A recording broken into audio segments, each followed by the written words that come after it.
बाबा साहब के दिखाए रास्ते, माननीय साहब के बताए तरीके और बहन जी के बेबाक अंदाज को हमें दिल और दिमाग से अपनाना होगा।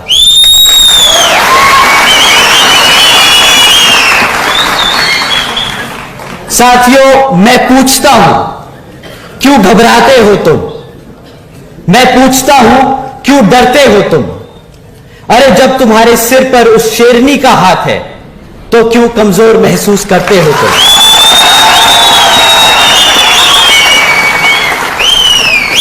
आप सब बहुजन समाज से हो, कभी ना झुकना, कभी ना रुकना, अपनी जिंदगी को अपनी शर्तों पे जीने वाले हो तुम। वो कहते हैं ना कि अगर किसी चीज की लत लग जाए तो वो आदमी की पहचान बन जाती है। तो आज मैं कहता हूं कि बना लीजिए ये पहचान, एक निडर समाज की, एक ताकतवर समाज की, एक मजबूत बहुजन समाज की।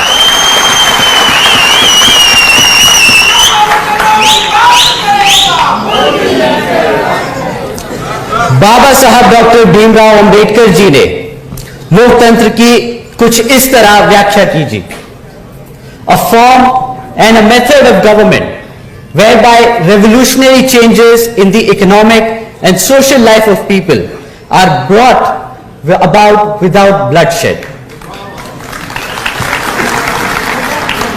Let's imagine this version of India, जहां पर स्कूल में बच्चों के बीच भेदभाव नहीं होता।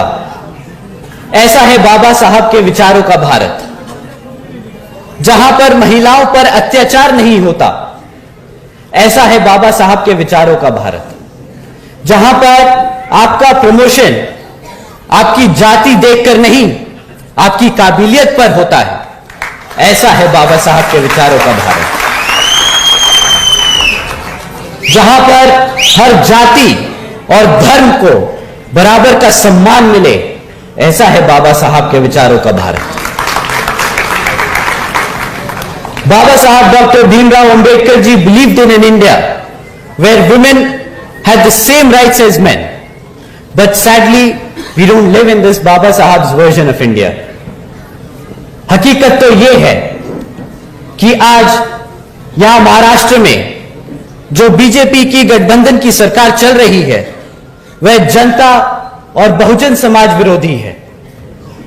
जहां पर भाजपा की सरकार ने बेघर लोगों को घर देने का वादा किया, जहां पर भाजपा की सरकार ने 1 करोड़ नौकरियां देने का वादा किया, जहां पर भाजपा की सरकार ने महात्मा ज्योतिबा फूले जी और माता सावित्रीबाई फूले जी को भारत रत्न की उपाधि से सम्मानित करने का वादा किया।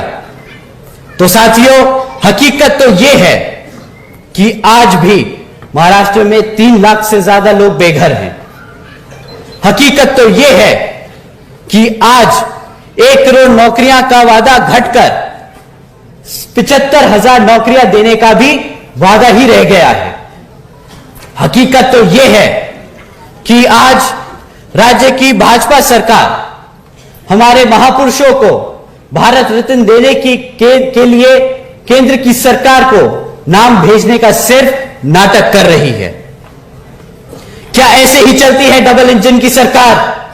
साथियों, आप बताइए, मोदी जी कितने समय तक बोलते रहे डबल इंजन की सरकार, डबल इंजन की सरकार?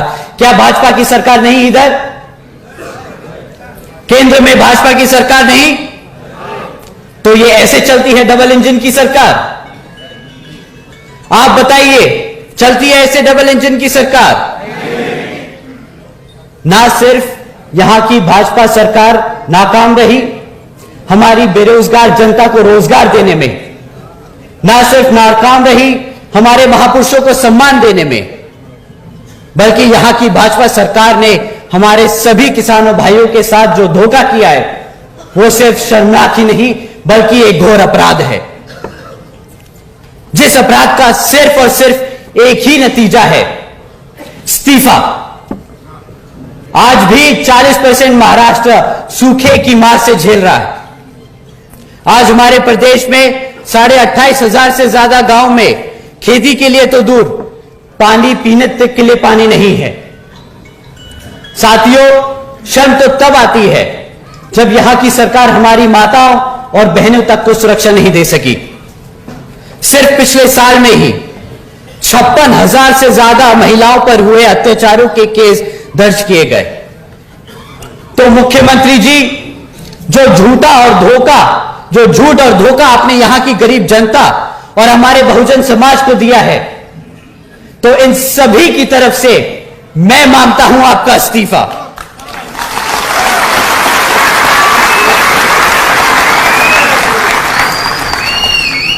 साथियों, मेरा यह गुस्सा व्यक्तिगत नहीं,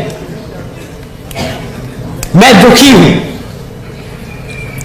क्योंकि हमारा बहुजन समाज, जो मुख्यमंत्री के साथ साथ प्रधानमंत्री बनाने की ताकत रखता है, उस समाज के साथ जो शोषण किया जाता है, और यहां अकेले महाराष्ट्र में नहीं, यह हाल हर उस प्रदेश का है जहां पर मनुवादी सोच रखने वाली सरकारें चल रही हैं। और यह फितरत है, यही फितरत भी है कांग्रेस और एनसीपी की, धोखा देना, कमजोरों पर अत्याचार करना और हमारे बहुजन समाज को हमेशा दबा कर रखना। साथियों, इसी तरह है केंद्र की भाजपा सरकार। कुछ लोग मन की बात सुनाकर ले गए वोट आपका, क्यों? सही नहीं कह रहा? और अब जब हम सब परेशान हैं तो बोलते हैं, अरे हम तो फकीर आदमी हैं, झोला उठाकर चल पड़ेंगे।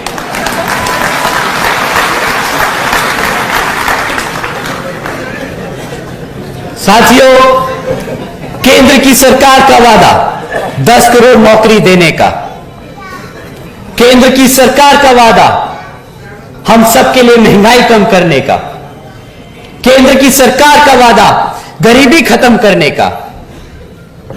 क्या यहां बैठे मेरे साथी लोग, आप लोग बता सकते हैं कि आपकी लग गई नौकरियां? क्या आप लोगों के लिए हुई महंगाई कम? क्या आप लोगों की बढ़ गई आमदनी? सही कहा, घट गई।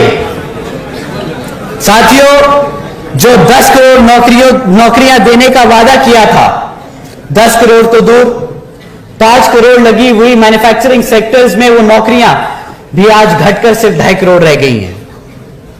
जो महंगाई का ढिंडोरा पीट रहे थे 2014 में, और हम सबको एहसास दिलाने निकले थे सड़क पर कि 50 रुपए का पेट्रोल बहुत महंगा हो गया है, आज इनसे कोई पूछे कि क्यों भाई, अब 100 रुपए का पेट्रोल आप लोगों को चुभ नहीं रहा क्या?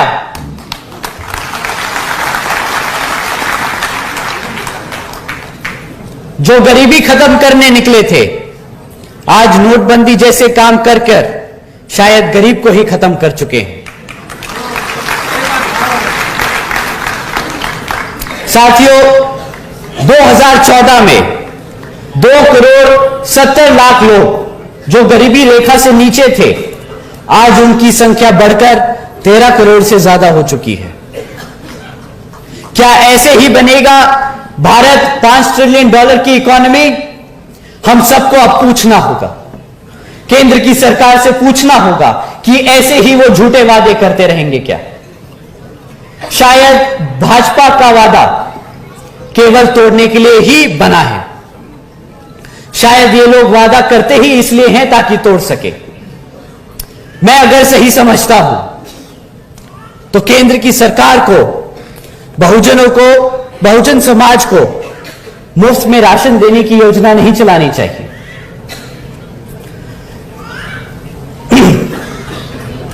अगर वो हमारे समाज को अपने पैरों पर खड़े होने के अवसर दे सके तो वो ज्यादा बेहतर होगा,